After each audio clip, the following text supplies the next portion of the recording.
30 kun oldin hayotim ustidan nazorat yo'qotayotganimni sezdim. Kech uxlardim, charchab uyg'onardim. Eng kerakli ishlarni nuqul ortga surib qo'yardim. Shunda men bitta narsani sinab ko'rishga qaror qildim. Agar 30 kun davomida soat 4:30 da uyg'onsam nima bo'ladi? Lekin bir haftadan keyin men umuman kutmagan hodisa yuz berdi. Keling, hammasini bitta-bitta aytib beraman. O'zimni taniymanki, voqli turishni yoqtirmaganman. Bog'cha, maktab, institut, keyin albatta ish. Birinchi tadbirkorlikni boshlaganimda asosiy motivatsiya ertalab maza qilib uxlab, xohlaganimda boraman degan fikr edi. Lekin hayotning qiziqligini qarangki, aynan tadbirkor voqli uyg'onish kerak ekan. Internetda bu haqida juda ham ko'p videolar bor. Bu mavzuga bir necha kitoblar ham yozilgan. Ularning eng mashhuri bu Hal Elrodni Tong mo'jizasi deb nomlanadi. Kitob boshida muallif avtohalokat oqibatida nogiron bo'lib qolgan holatni ko'rsatadi. Kitob davomida bo'lsa, barvaqt turganligi uchun qanaqa qilib juda ham katta biznes egasiga aylanganligi va nogironlikni ham yengib o'tganligi yoziladi. Shaxsan men uchun bu eng motivatsion kitoblardan biri deb hisoblayman. Lekin keling bitta narsaga oydinlik kiritib olaylik. Muvaffaqiyatli bo'lish uchun albatta voqli uyg'onish kerakmi? Albatta, voqli uyg'onuvchi muvaffaqiyatli insonlar juda ham ko'p. Lekin dinimiz nima deydi? Barvaqt uyg'onishda baraka borligini bir necha hadislarda keltirilgan va bomdod namozi bunga yaqqol misol bo'la oladi. Agar voqli uyg'onish bu darajada foydali bo'lmaganida, bu vaqtda namoz o'qish ham farz bo'lmas edi menimcha. Nima bo'lganda ham 30 kun barvaqt uyg'onish challenge-ni qildim va bu videoda shu ishim nima bilan tugaganligini ko'rsataman. Men voqli turish challenge-ni budilnikni zo'rini qo'yish bilan boshladim. Chunki oddiy budilnik bilan tura olmasligimni bilardim. Bu budilnikning ovozi juda ham baland, uni o'chirish uchun faqatgina bitta knopkani bosish yetmaydi. Balki budilnik misol yechishni taklif qiladi. Misol yechib bo'lganingizdan keyin qanaqadir predmetlarni rasmga olishingizni aytadi. Aytaylik, oyoq kiyim, krushka yoki bo'lmasam daftar. Birinchi kunlarda uyda ertalab yurib, bu narsalarni qidirayotganimni tasavvur qilishingiz mumkin. Aytgancha, bu budilnikka havolani meni Telegram kanalimda topishingiz mumkin. Undan tashqari Telegram kanalimga qiziq fikrlarimni yozib boraman.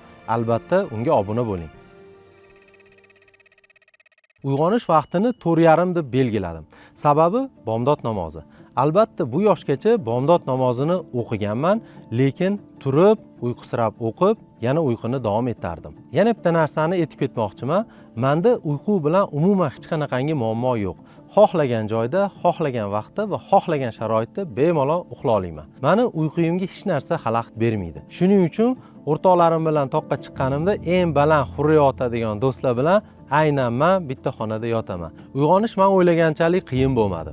Tahorat olib namozimni o'qidim, sayrga chiqdim. Sayrdan qaytib kelib soatga qarasam, endi 6 bo'lgan ekan. Zerikib qoldim. Shunda tushundimki, faqat uyg'onishi o'zi yetarli emas ekan, balki aniq maqsad bo'lish kerak ekan. Ertalabla qiladigan ishlarimni yozib chiqdim. Kitob o'qish, yangi proyektga ssenariy yozish, sayr qilish. Birinchi kunda yaqqol sezgan narsam bu kunni uzayib, soatlar ko'payib ketgani. Soat 3 bo'ldi shekilli edi, vaqtga qarasam 11 bo'lgan ekan. Kechki 6 bo'ldi desam, endi 2 bo'lgan ekan. Birinchi kun ishlar bilan shu tarzda o'tdi. Ikkinchi kun turish ozgina qiyinroq bo'ldi. Chunki kecha eski odatlarimga amal qilib kech yotgan edim. Rejalagan ishlarimni qilishni boshladim. O'zimga bergan va'dani uddasidan chiqayotganimdan xursand edim. Kitob o'qidim, 9 gacha bir dunyo tekst yozdim. Ko'pincha shoshilib nonushta qila olmas edim, nonushta qilishni boshladim. Kun davomida ish ko'pligi uchun kunam bilinmasdan o'tib ketdi. Lekin charchoq yig'ilib borardi. Kechga borib telefon ko'rish o'rniga uxlab qoldim. 8-kun. Eng qiyin jang endi boshlanganini sezdim. Ertalab turishga rosa ham qiynaldim. Bu ham yetmaganda nafs hujum qilishni boshladi. Nafs menga yana ozgina uxlab ol demadi. Bo'ldi. Sen xohlaganda ertalab tura olarkansan, buni o'zing uchun isbotlading. Lekin juda ham fanatik bo'lib ketma. Bu ham yaxshi emas. Qolib ketgan ishlaring yo'q. 1-2 kun dam ol, keyin davom ettirasan dedi. To'g'risini aytsam, agar Telegram kanalimda hisobot berishim majburiy bo'lmaganda 1-2 kun uxlab olmoqchi edim. Haqiqiy nafs bilan jang endi boshlanganini bildim.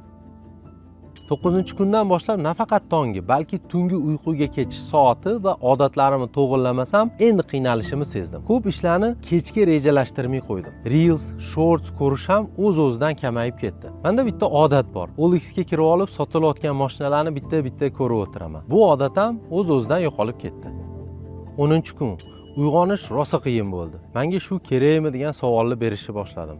Uyg'onishga uyg'ondim, lekin o'qigan kitobim umuman kallamga kirmadi. Betlarni bir necha marta qayta o'qib ko'rdim. Obedda uxlab olishga qaror qildim.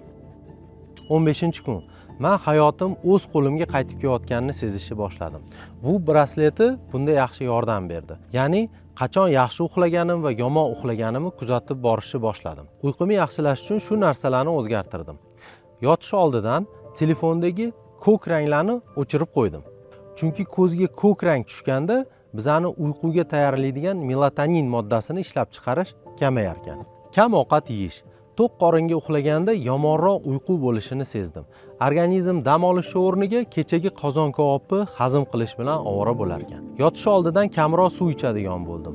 Bu ham buyraklarga ortiqcha ish. Yana bitta narsa, agar xona sovuqroq bo'lsa, uyqu yaxshiroq bo'lishini sezdim. 16-kun ertalabki sayrda boshim ancha bo'shab, eski unutib olgan ideyalarimni ham eslashni boshladim. Hali vaqt ko'p bo'lganligi uchun darrov fikrlarimni bloknotga yozib, hatto bitta ikkitasini qilishni ham boshladim. 17-kun hammasi o'zini iziga tushib ketdi. Ya'ni voqli turishni men o'rganib oldim, yo'lga qo'yib oldim. Lekin kun bo'yi qanaqadir charchoq yig'ilishni boshladi. Shuning uchun men yana ham voqliroq yotishga qaror qildim. 20-kundan boshlab zaldagi trenirovkalarimni ertalabga ko'chirdim. Soat 8 gacha ham tosh ko'tarishga, ham baseynda suzishga bemalol ulgurardim. 21 kundan keyin bitta narsani tushundim. Gap soat 4:30 emas ekan.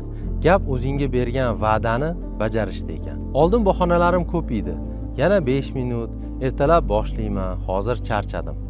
Endi bo'lsa birinchi marta nafsimdan kuchliroq bo'layotganimni his qildim. Erta turish menga 2-3 soat qo'shimcha vaqt bermadi. O'zimga bo'lgan ishonch qaytarib berdi. Ertalab shahar jim bo'ladi, telefon jim bo'ladi, odamlar jim bo'ladi. Shunda birinchi marta o'zingizni ovozingizni eshitasiz. Balkim tonggi barakasi ham shundadir. 30 kun oldin men voqli turishni sinab ko'rmoqchi edim.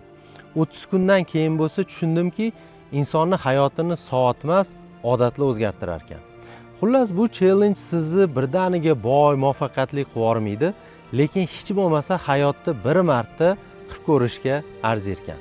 Bu challenge-da sizga yordam beradigan bir necha maslahatlarni Telegram kanalimdan olishingiz mumkin.